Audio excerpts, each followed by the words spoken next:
Okay, so thanks again everyone for coming.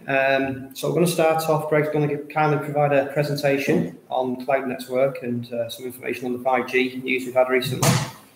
And then after that, the YouTube we'll turn the YouTube off to go to the forum meeting, and if there's anyone with remote participation, they can join us that on Skype.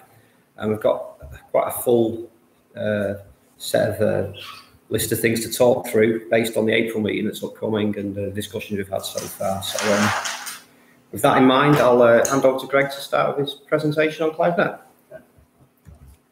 Well, it's asked to give a 10-minute presentation on what we do, in case anybody doesn't know who we are. So to fly through, so I'll just fly through it. Is that on? Yeah. Is it Ooh. Sorry, 1 second.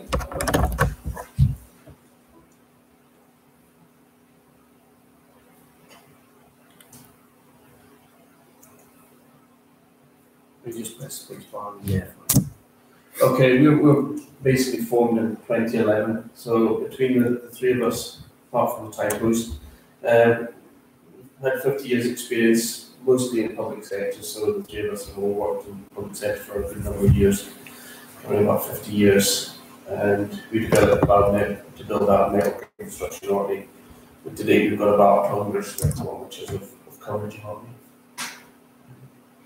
me. So in the past, we basically were the first to deploy TV white space for marine and rural connectivity, and we're involved in trials with the Scottish Government to prove TV white space was something that we could deliver for rural, because it's very new technology at the time. So we were the first, and currently as it stands up,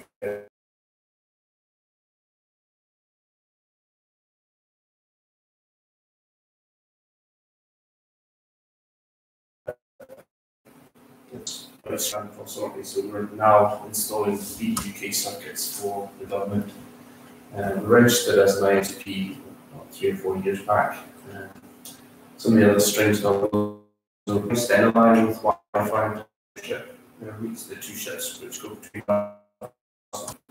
And we still have a strategic relationship with the Scottish Futures Trust, Strathclyde University, and other areas that we're involved in is communication, which is 5 and wireless micro solutions. So we also are an Internet of Things site for the government for census. So we're one of the only rural sites that they have, testing how good IoT is in operate. And we also provide to the process and the other rigs out there some connectivity to save them some costs. We're being involved in wind turbines, so now we're actually doing the active network monitoring, installation and setup, so that when the turbines start to shut down, we'll have a comms into the power station so that we can provide them with this active networking.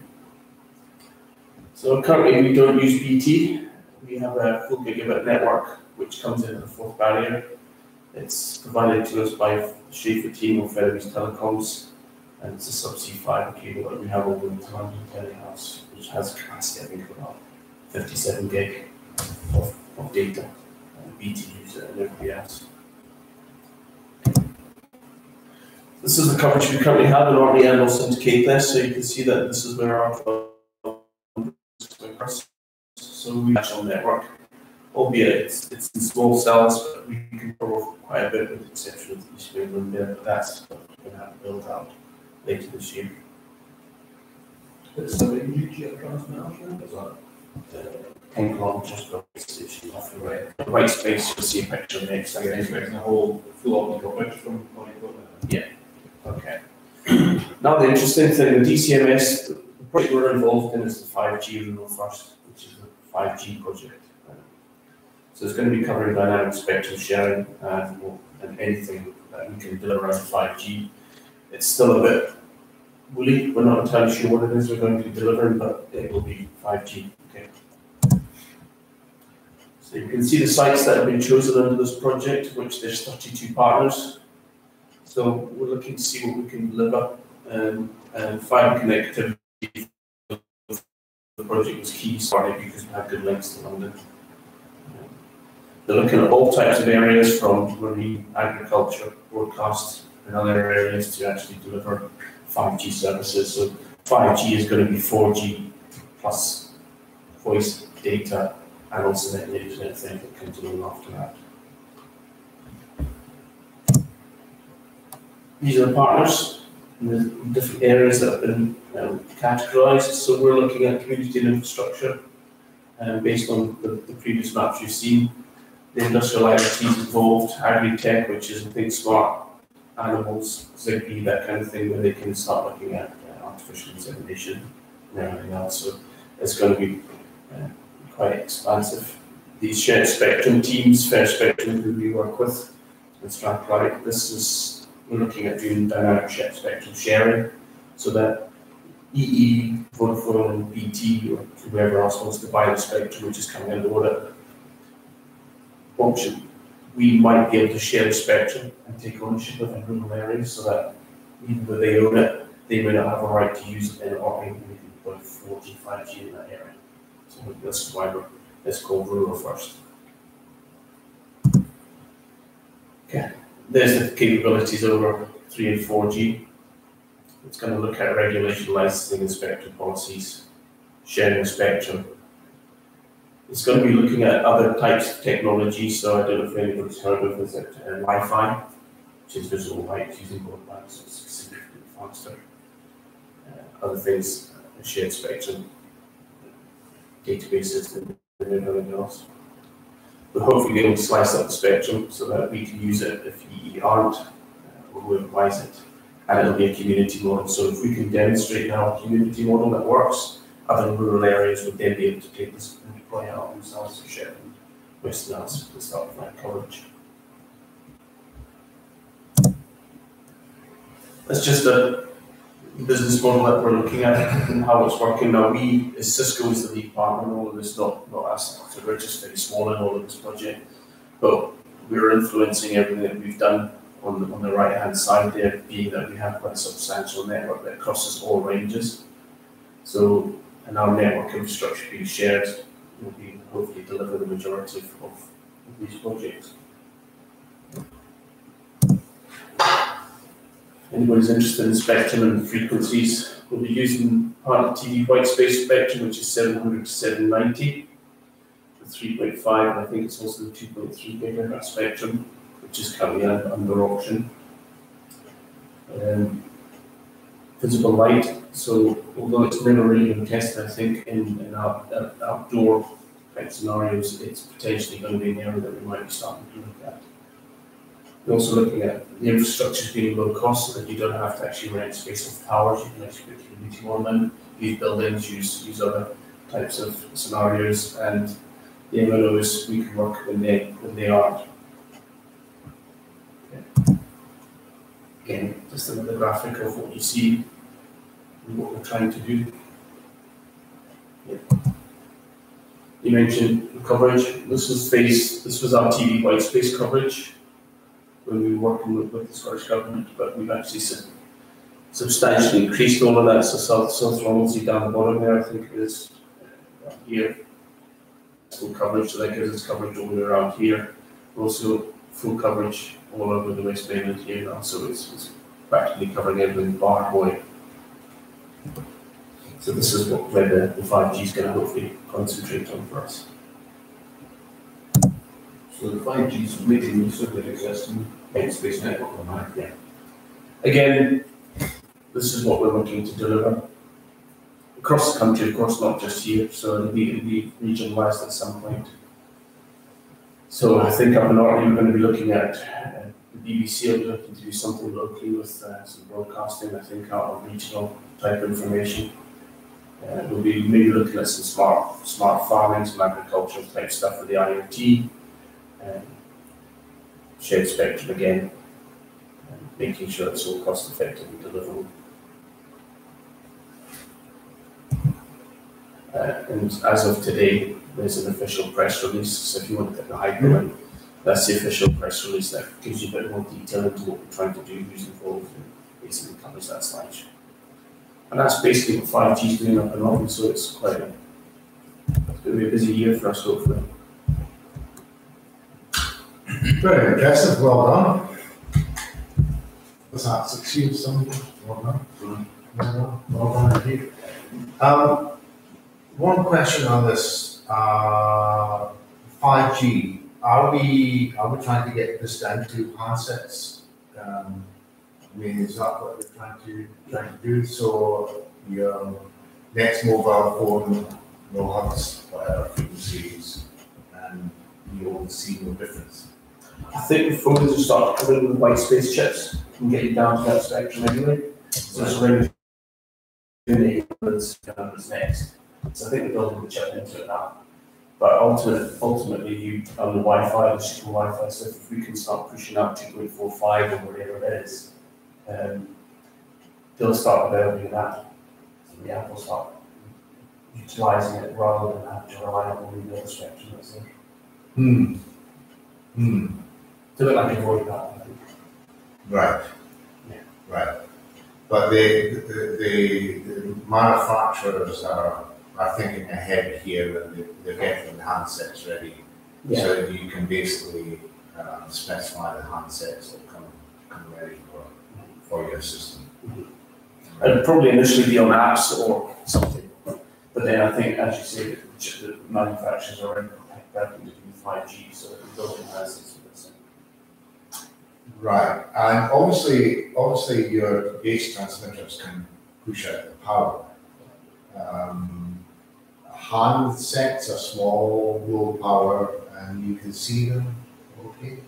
That's why I think regionally, if you've got coverage, they should hop and they should be within range. I mean, most mobile Okay, phones. so that's the key bit.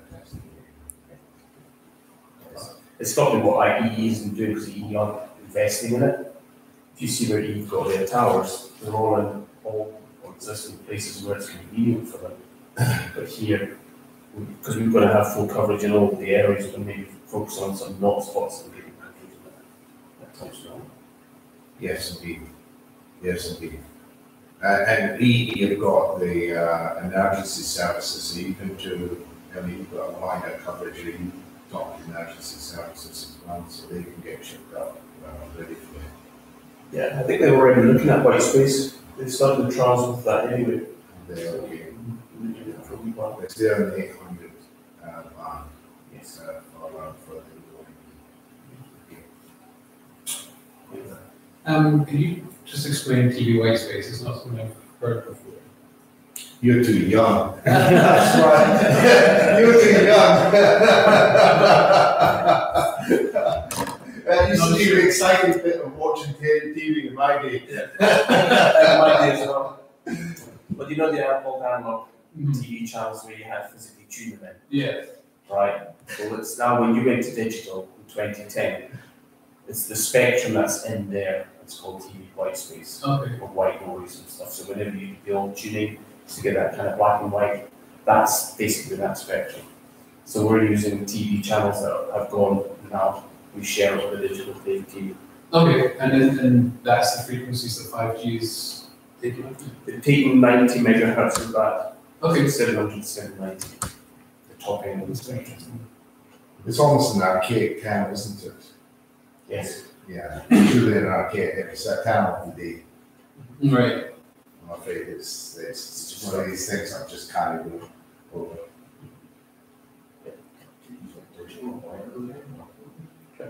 Yeah, but this is way back when it was 425 lines. 425 lines were the state of the art, and that's when all this stuff was coming.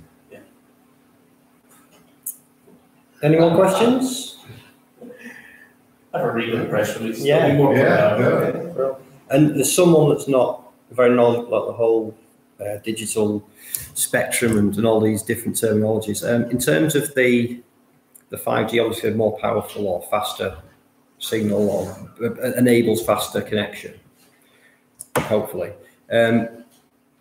That's coming from the masts. To get the improved 5G the mast, is there infrastructure that needs to happen on Orkney? Well, we're going to need to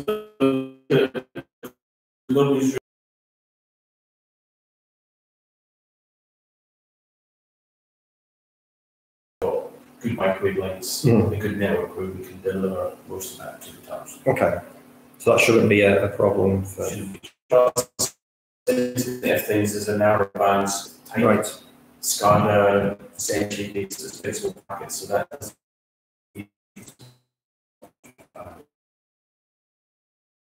voice and data. Might be which the coverage.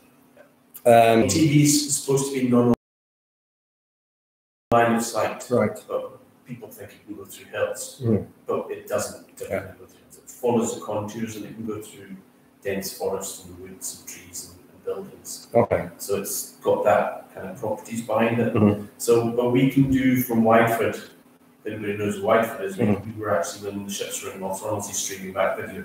Right. So it's got it's got good long range properties with it. Right. Okay.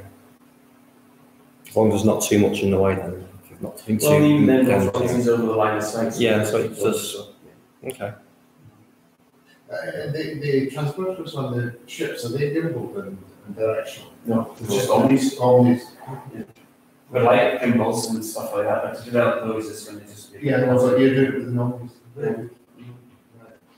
But only as in, it would be, that part will be cool. You wouldn't. No, it's fun. It's a full sphere. Yeah. Very good. Sorry, and I'm not sure if you mentioned this, but what's that, like 3 or 4G? Yeah. Well, if this project that comes past phase 1, which is to develop the technology and baseline it, then phase 2 will be start rolling out and developing more of 5G, which will be things that more. So we'll have more handsets available, the applications will be there.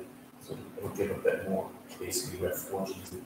Right, okay. So then we would require a new handset that can make use of the voice based. Possibly not, because we're going to have to look at how it's dealt with. You know, if you give you an app for now, you say download the app, that only covers most of it. Right. If you're in this area, because it might have to look at the spectrum, whatever's available on your phone in this area. Nobody knows what's happening with it. Right. I still do. And we've also got time scale. That the That's project. from this year, so as of 1st of April, the project literally kicks off. Okay. Press release was today. 1st of April. Financial year. So it's a financial year, so. Okay. Any more questions? Oh, fantastic. Fantastic. Well, thanks again, Rick, for that. That was brilliant. That was a really interesting talk. And I'm sure we'll hear more about it as the coming months pass. Brilliant. Okay, so we'll stop the YouTube stream now, and then we'll get on to the forum topics. I don't think there's anyone online at the moment, so we'll just, won't need to go into Skype or anything. So we'll just end our stream.